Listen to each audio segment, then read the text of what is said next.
Ku izina rya Data n'irya Mwana n'irya Mutima Mweranda, amen. Bene wacu dusangiye ukwemera muri Yezu Kristu, ndabaramukije mu izina rya Yezu Kristu. Nitugire Kristu. Turasabikanya ijambo ry'Imana dusanga muri Bibiliya mu gitabo c'Abanyatesalonika ba mbere ku kigabane cyaho cya 4 duhereye ku karongo ka 13 kugeza ku ka 18. Ijambo ry'umutwe riravuga ngo abazima n'abazoba barapfuye ku muzo w'umukama. Nidushaka bene wacu ko muyoberwa ibyerekeye abasinziriye itiro ry'urupfu, kugira ngo ntimwicwe n'intuntu nka babandi badafise ukwizigira. Nkako nyene kuko twemeye yuko Yezu yapfuye hanyuma akazuka, turemera ko abasinziriye muri Kristu Imana izobagarukana hamwe nawe. Ngiki rero ico tubabwira twishimikije ibyo umukama yavuze.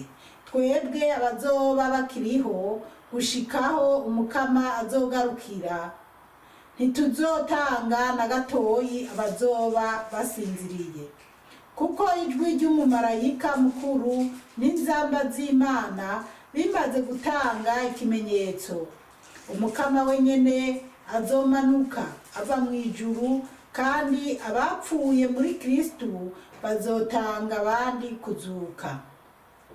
Hanyuma twebwe abazoba bakiriho, abazoba basigaye, tuzotwagwa hamwe nabo mu bicu ngo dusanganire umukama mu kirere.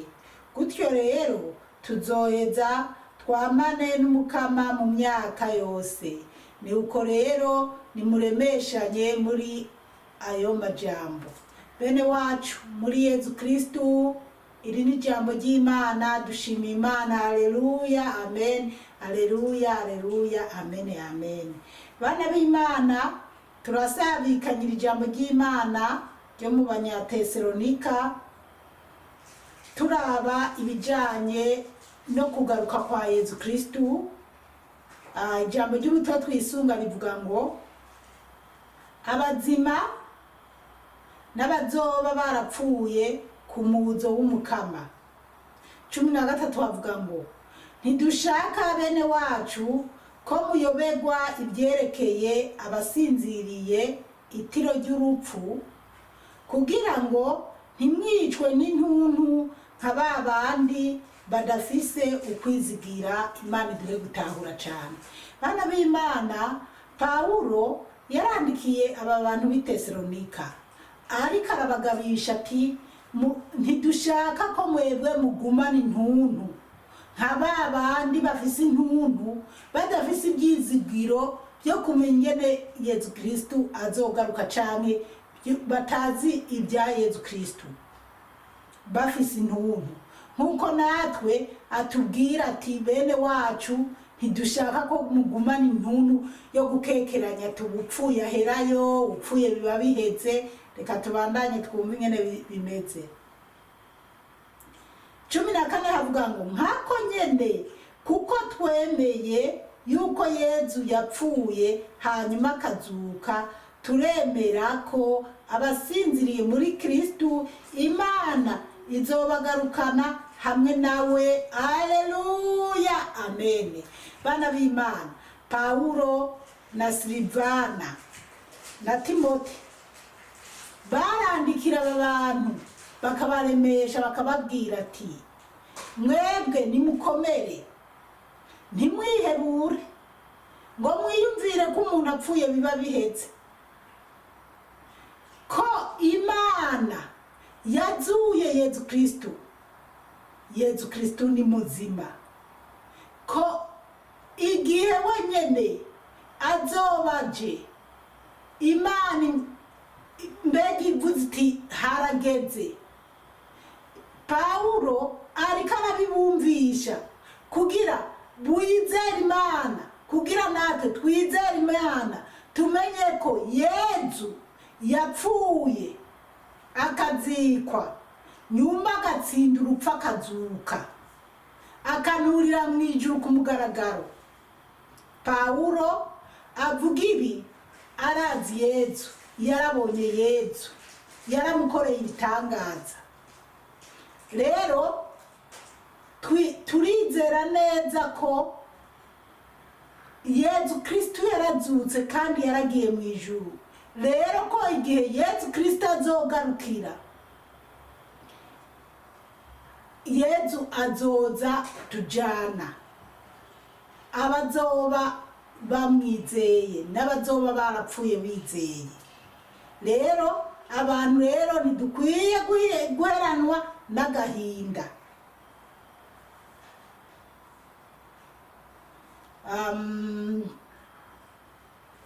Turabandanya 15 havuga ngo ngiki rero ico tubabwira twishimikije. Paulo na Silvana bakavuga ati ngiki rero ico tubabwira twishimikije. Bariko barababwira icyo bishimikije, icyo babonye kuri Yezu Kristo, icyo bazi bemeza neza bahagazeko. Ibyo umukama yavuze twebwe abazoba bakiriho gushikaho umukama azogarukira, ntituzotanga na gatoyi abazoba basinziriye. Abana b'Imana, Pawulo arababwira ati twebwe icyo tubabwira neza twishimikije, tuzi neza ntituzotanga kuzuka, ntituzotanga gusanganira Yezu Kristo abapfuye bizeye Yezu Kristo. Abapfiriye muri Yezu Kristo, Yezu hano nyine baraza kutubwira ingene bizoba biriko birakurikirana.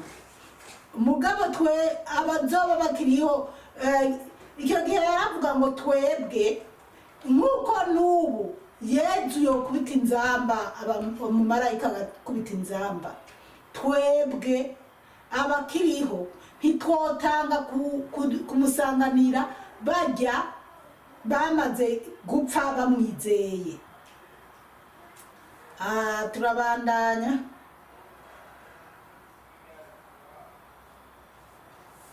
16 kuko ijwi ry'umumarayika mukuru n'inzamba z'Imana bimaze gutanga ikimenyetso, umukama wenyene azomanuka ava mu ijuru, kandi abapfuye muri Kristo bazotanga abandi kuzuka. Bana b'Imana, murumva rero abapfuye muri Kristo, abapfuye bizeye Yezu Kristo nibo bazobanza kuzuka. Inzamba y'umumarayika mukuru ivuze, abapfuye bize ngo inzamba y'umumarayika mukuru, inzamba z'Imana, Yezu Kristo azomanuka avuye mu ijuru, aje ahagarare mu birere, azoba ari mu kirere. Hama iyo nzamba y'umumarayika niyamara kuvuga, abapfuye bizeye Yezu Kristo bazoca bazuka. Mugabo abapfuye batizeye Yezu Kristo, abapfiriye mu byaha ntibazozuka. Hazozuka beranda, hazozuka abapfuye bizeye Yezu Kristo. Hama bace basanganira, mbega ni nk'aho bazoduhitana bazoba bakiriho, canke ni nk'aho ni n'abana yapfuye, ni nk'aho tuzohitana abazoba bakiri hano mw'isi bizera by'ukuri, bazoba bizeye Yezu Kristo, bace basanganira Yezu Kristo mu kirere. Rero abana b'Imana, izi nyigisho zigomba kudufasha kugira twirinde babandi bariko barazana ubutumwa butandukanye n'ubwo Yezu Kristo yavuze. Murabizi mu Rwanda bimitse uwitwa nyimba ari papa sinzi.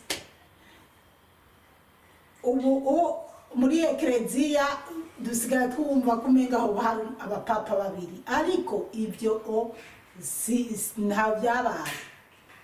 Twemera papa umwe agenda asimbura ku ntebe ya Petero. Rero ntabwo abantu bigisha inyigisho zitandukanye n'iziri ngaha muri Bibiliya, canke se hari abandi urumva aho abandi bayisoma igororotse abandi bayisoma icuritse. Ntabwo Yezu azoza kwima ingoma mu Rwanda nka kurya bajya abantu babivuga, canke nkuko bamwe biyumvira ngo azoza mu Burundi ngo niho ngo azoza kuba, ngo niho azoza kwima ingoma. Azoja muri Kenya se, muri Amerika? No. Yezu Kristu yarabaye muri Israeli, i Betlehemu. Ntabwo Yezu Kristu azongera kuza hajya muri Israeli ngo nihaje kuba. Nta nubwo Yezu Kristu azoza kwima ingoma mu Rwanda ngo aje kwicara mu Rwanda ngo niho ingoma yiwiri, ngo niho intebe yiwiri. No. Yezu Kristu ingoma yiwe y'imyaka yose ni iri mu ijuru. Azoza kutujana. Nikimenyamenya hano barabitubwiye. Reka dusubire kuri 16. Kuko ijwi ry'umumarayika mukuru, ijwi ry'umumarayika mukuru n'inzamba z'Imana, n'inzamba z'Imana, abana b'Imana bimaze gutanga ikimenyetso, umukama wenyene azomanuka ava mu ijuru. Umukama wenyene, umukama Yezu Kristu ngo azomanuka ava mu ijuru. Kandi abapfuye muri Kristu, ngo kandi abapfuye muri Kristu, abapfa bapfira muri Yezu Kristu, abapfa batagira ibyaha, abapfa kibagira, bazotanga abandi kuzuka, ngo bazotanga abandi kuzuka abapfiriye muri Yezu Kristu. Dukora ibikorwa byiza rero bituranga neza, kugira nitwapfa tuze dupfire muri Yezu Kristu. Haleluya, amen. Tuze dupfire muri Yezu Kristu, bana b'Imana. Kugira iki gihe umumarayika mukuru niyamara gutanga isinye, inzamba z'Imana zikasirana, ntabwo zizumva abanyabyaha gusa. Abanyabyaha bazobimenya kuko bazobona hariho abo bari bazinanye batariko barabona. Uhetse umwana azokwigira. Umugabo n'umugore twarabibonye, Yezu nawe yarabitubwiye ko umugabo n'umugore babiri ku buriri, umwe agenda uwundi asigare. Abari mu murima canke abari ku nzu, umwe agenda uwundi asigara.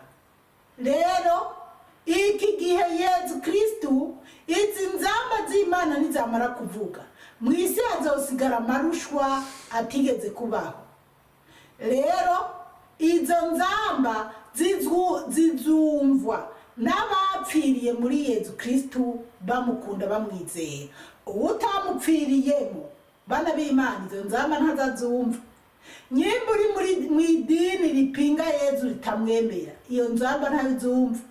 Abazoguma mu irimbi gushikaho igihe umuhero uzozira, kuko igihe umuhero ntuzoba uraza. Tuzoca tubisoma no mu byahishuriwe Yohani ingene nabwo bizoba bimeze. Rero umuzuko, abazoba bapfiriye muri Yezu Kristu bumva inzamba, abazoba bari mu isi nabo bayumve, bizeye Yezu Kristu. Urahiriwe wowe ukora ibikorwa byiza, unezereze umukama Yezu, kuko uwo munsi izo nzamba uzozumva. Haca hasigara amarushwa n'amakuba. Yezu yavuze ngo aho bamubaje ngo nanaga mukama ngo bizoberahe, yavuze ati aho umuza bari mu byimba hose n'ibisiga bizokoranira. Kubera icyo gihe abazutse bizeye, imva zizosigara zirangaye. Abantu bazokwibaza izi mva ko zirangaye twarazitsemo abantu. Hama habe amagisita, habe ibibazo byinshi biteye ubwoba mu isi, abantu benshi bapfe ku buryo hazosigara abantu bake bashoboka kandi b'abanyabyaha. Abo rero nibo bari muri babandi Yohani yeretswe bacunguwe n'amaraso yabo. Hariho abantu bazocungurwa n'amaraso yabo bamaze kubona ko Yezu atwaye ishengero, bari abaririmbyi, bari abapasiteri, bari abapadiri, mugabo babikora mu manyanga, nyuma bakavuga ati twarahemutse, reka tugerageze noneho dukurikire Yezu turabe ko twokwigwanako. Iyo gihe ariko harabamabwa menshi batashoboye kuja gusenga, abapadiri bazoba barasigaye bazovuga ati twigishije nabi canke twarigisha mugabo dukora amanyanga, ariko ubu reka tugendere mu kuri, bicwe bahamwa ko bariko baravuga ukuri uti Yezu yaratwaye ishengero, twebwe dusigaye tugerageze tuba abana beza, tuzocungugwe n'amaraso yacu. Haba abapasiteri uko n'abantu basanzwe uko bumve bavuge bati tugomba kurwana urugamba rwo kongera kuvuganira Yezu, erega bizongera byivugurure, hazokongera haba amavugurura y'abazoba bavuga ati yo kubera icyo gihe hazovuka n'abana bazoza babwirwa ati yo umugabo yitwa Yezu cyangwa umusore yitwa Yezu yari yaraje mu isi, baramwica baramukorera ikibi, ariko nyuma arazuka, asiga abwiye abantu ko azogaruka kubajana mu ijuru abazoba bamwizera. Ati abantu barijajara, araca imyaka ibihumbi n'ibihumbi, ati mugabo nyuma yaragarutse abantu twarijajaye, yaciye yitwarira bamwizera. Ati none rero uba bamwizera nubwo twohamwe tugatotezwa, dukomeze twizere twemere gupfa, ariko niyazogaruka guca urubanza rw'abazima n'abazoba barapfuye tuze ducirwe bwiza. Abo rero nabo bazobaho. Ubwo rero ariko byoba byiza umuntu atanguranywa agafata hakiri kare kugira tuzobe mu uwo muzuko wa mbere. Twibukanye ko na Petero yari yageze aho yihakana Yezu, ariko nyuma abonye ko yihenze aragaruka yemera Yezu. Hama haragira naho Petero ahamwa, nyuma yemera baramwicara nisabira ati nimumbambe nkuko databuja yabambwe, nimumbambe ibinyuranije jewe mu mbambe curitse. Kubera iki? Kubera uko yari yarabonye Yezu Kristu. Niko rero nka kumwemera ubu ariko abazoba bagiriwe amahirwe ntibahitanwe n'amagisida, kandi icyo gihe hazoba amatoteza menshi, kuko antikristu abadayimoni bose bazoba barahagurutse kugira noneho bakumbakumba basigaye. Rero bana b'Imana twibyukire gukunda Yezu Kristu, niyaza gutwara ishengero mu bambere tuze tugende mu bambere. Hama 17 haravuga ngo hanyuma twebwe abazoba bakiriho, mwumve bana b'Imana ngo hanyuma twebwe abazoba bakiriho, abazoba basigaye, ngo abazoba basigaye, kuko yaribaza ngo hari igihe Yezu yoza akiriho. Uyu yari Silivana na Timote na Paulo bariko barandikira makete abanyatesalonika babaremesha, bababwira ingene ibintu bizoza birakurikirana. Tuzotwagwa hamwe nabo mu bicu. Haleluya, amen. Bana b'Imana mwumvise ngo tuzotwagwa hamwe nabo mu bicu, hamwe nabo bajya bapfuye, bajya bazoba barapfuye bazutse bizeye, nibo bazobanza kuzuka, ngo dusanganire umukama mu kirere, ngo dusanganire, haleluya, ngo dusanganire umukama mu kirere. Mbega uwo munyenga, haleluya, ndibuka ibyo bintu ndiko ndavyerekwa, ariko Yezu habwa icyubahiro. Gutyo rero tuzoheza twamane n'umukama mu myaka yose. Ngo gutyo rero ngo tuzoca twamana n'umukama mu myaka yose. ni uko rero nimuremeshanye muri ayo majambo. Bakavuga bati rero muremeshanye mw'aya majambo. Kuremeshanya rero mw'aya majambo bana b'Imana ni ukunyene turiko turabisoma. Ibi bavyandikiye Abanyatesalonika, natwe biraturaba, turemeshanye. Rero George Paul Musabyikazi w'Imana nzima, turiko turaremeshanya abana b'Imana. Mwebwe mu nyumva, mwebwe mukunda kumviriza ubu butumwa, nukuri niko bizoba bimeze. Twijukire dukunde gukora ibikorwa byiza binezereza Umukama Yezu. Tunezereze Umukama Yezu mu gukora utwigoro dutandukanye. Bijya byo kuvuga gusenga cyangwa se ngo hari ukuntu nagiye numva abitwa ngo batowe bavuga, ariko nugushishoza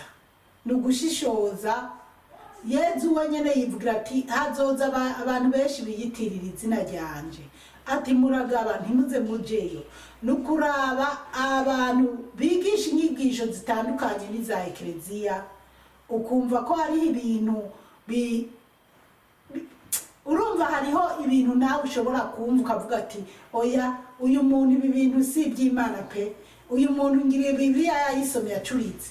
Kuko umuntu ntiyakubwira ngo Yezu ngo agiye kwima ingoma yiwe ngo y'ubutabera n'amahoro, ngo abazemera kuba Abanyarwanda ngo bagahabwa ubwene gihugu bw'Abanyarwanda, ngo nibo ngo bana ba Yezu Kristo. Ibyo ntabwo ari byo pe.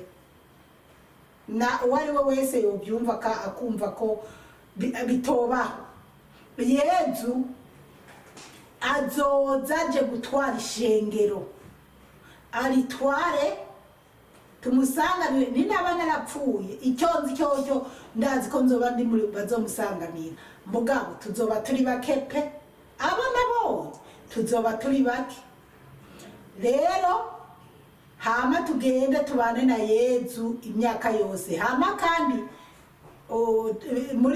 mu byahishuriwe Yohani tubona ko tuzoganzana na Kristo imyaka 1000.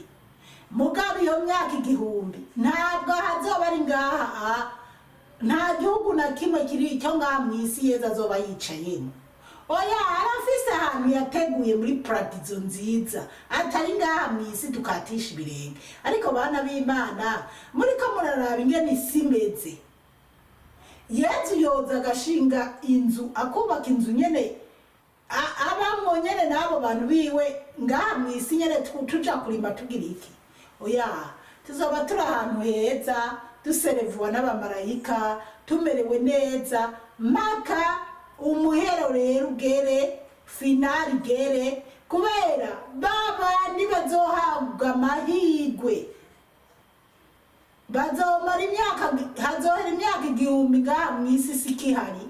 Ariko abantu batotezwa bacuragwa busufuni na buhoro, zizoba ari ingorane zidasanzwe. Mugabo abazokwitwararika gukunda Yezu bazocungurwa n'amaraso yabo. Umukama Imana abahezagire, aduhana amahoro n'umugisha. Tuzobandanya kumbure, tuzoja ngaha handitse ngo inyifato mu kurindira umuzo w'Umukama. Tuzoraba inyifato dukwiye kugira mu kurindira umuzo w'Umukama, kuza kwa Yezu Kristo.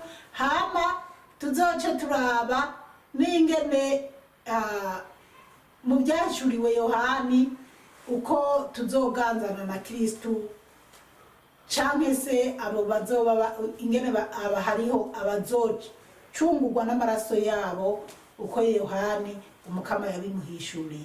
Umukama Imana bahezagire cyane, mwarahezagiwe n'Imana. Kw'izina rya Data n'irya Mwana n'irya Mutima Mweranda, amen. Turagusenga Yezu, turakuninahaza.